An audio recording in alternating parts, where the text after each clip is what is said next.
আমি বহু বাসনায় প্রাণপণে চাই, বঞ্চিত করে বাঁচালে মোরে। বঞ্চিত করে কবিকে কিভাবে কে বাঁচিয়েছেন সেটাই আজকে আমাদের আলোচনার বিষয়। তোমরা সকলেই আশা করি বুঝতে পারছো, এটা গীতাঞ্জলি কাব্যগ্রন্থের দ্বিতীয় সংখ্যক কবিতা, কবিগুরু রবীন্দ্রনাথ ঠাকুরের অনবদ্য সৃষ্টি। যারা গীতাঞ্জলি কাব্যের আলোচনাটা শুনতে চাইছো তারা আগের ভিডিওতে পেয়ে যাবে।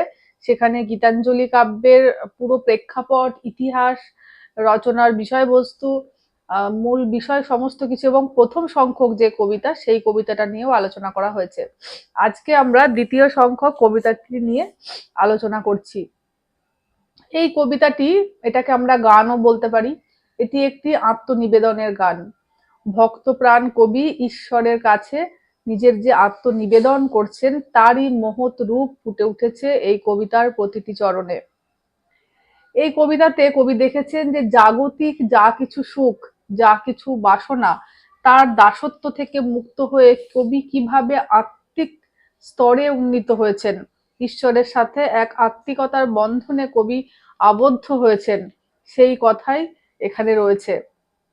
এই কবিতাতে প্রথমেই বললাম এগুলো শ্রদ্ধা ভক্তি নিবেদন পর্যায়ের এবং ভক্তিমূলক, এটা গানও বলা যায়। গীতাঞ্জলি কাব্যগ্রন্থের কবিতাগুলো সবই তো গান এবং ঈশ্বর সাধনার গান। ঈশ্বরকে কবি সাধনা করছেন। কবি বলছেন, আমি বহু বাসনায় প্রাণপণে চাই, বঞ্চিত করে বাঁচালে মোরে। কবি বহু বাসনায় প্রাণপণে চাইছেন। কি বাসনা, কি প্রাণপণে চাইছেন?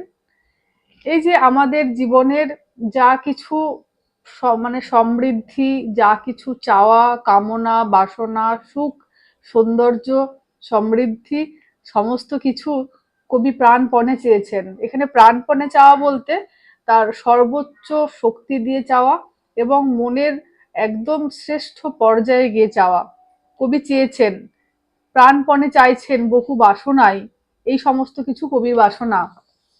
কিন্তু কবি বলছেন, ঈশ্বর তুমি আমাকে বঞ্চিত করে যেন বাঁচিয়ে দিয়েছো।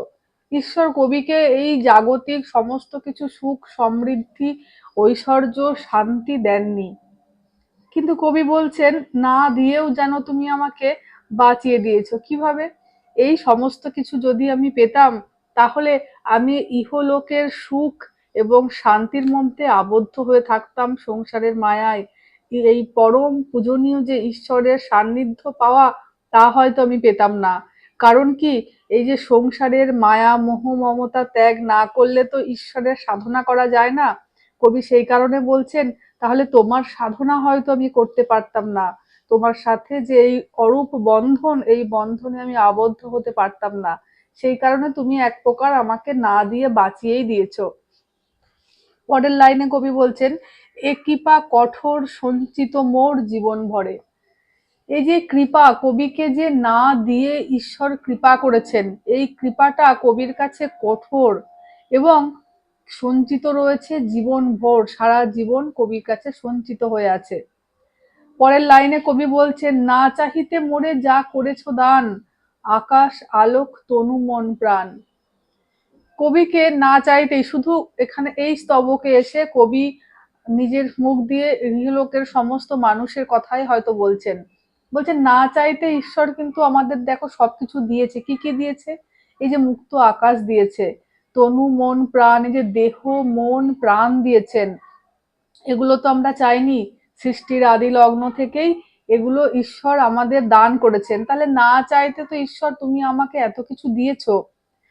পরের লাইনে কবি বলছেন, দিনে দিনে তুমি নিতেছ আমায় সে মহাদানেরই যোগ্য করে, অতি ইচ্ছার সংকট হতে বাঁচায়ে মোরে।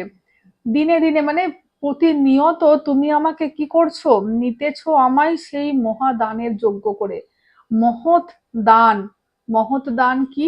যে সমস্ত কিছুর মোহ মায়া বন্ধন ত্যাগ করে ঈশ্বরের সান্নিধ্য লাভ, ঈশ্বরকে স্মরণ করা, ঈশ্বরকে উপলব্ধি করার যে আত্মিকতা, যে শক্তি, সেই শক্তি কবিকে ঈশ্বরই দান করছেন, দানের যোগ্য কবিকে করে তুলছেন।